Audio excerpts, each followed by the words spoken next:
Hi everyone, Al the Psych here. I have a video for you today for informational purposes only that I've entitled Assimilation, Accommodation, and Post-Traumatic Growth.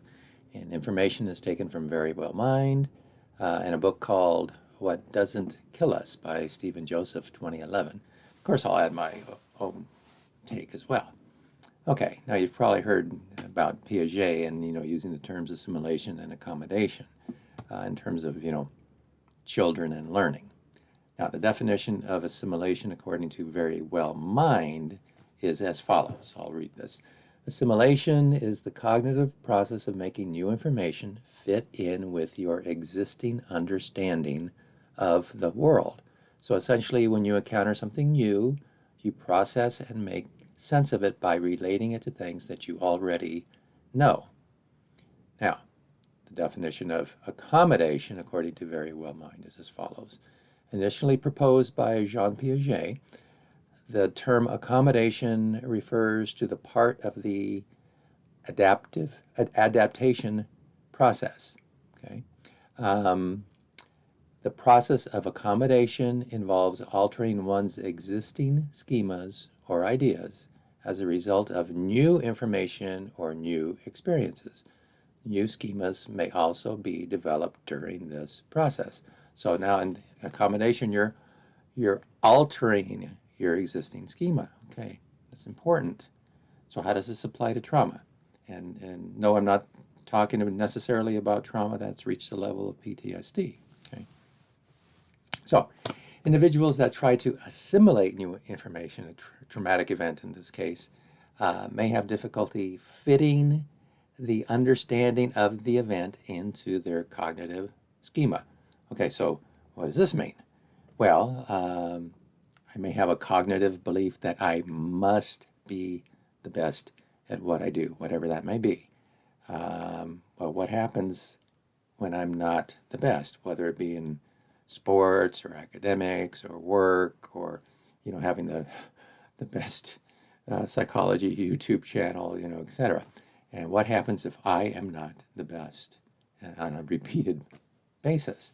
I'm going to have some trouble making this new information, not being the best, fit in with my existing understanding of the world where I must be the best. Okay. So what about individuals that accommodate new information? So instead of trying to fit a dissonant idea into my cognitive schema, I will alter my existing schema, my existing way of thinking about things, beliefs about things. I don't have to try to fit something in my way of thinking when there's no room for it, like in assimilation. So why does this matter? Well, the author of What Doesn't Kill Us suggests that post-traumatic growth results from reconfiguration of our mental map to accommodate the new information. Now, I'm not saying, and I don't think the author is suggesting, that this is an easy process.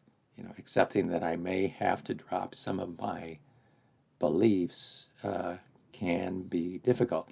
But it's easier than trying to fit something, make something fit that just doesn't fit. Okay. Now I've talked a lot in other videos about having a flexible mindset, not getting caught up in all or none scenarios. In the example before, like I must be the best, and usually there's an extension to that. I must be the best, or I'm worthless, or something like that. Now it's just helpful and easier to deal with issues that come up when there is some flexibility in your mindset, or in my case, yeah, I know I don't have the best YouTube channel for psychology, but okay, that's I can easily accommodate that. Okay, so finally, how about seeing, this is for you now, so how about seeing if you have any rigid beliefs or rigid mindsets that need a little, a little softening or a little tweaking, because it could have some future benefits to soften them. And that is it for now. Thanks.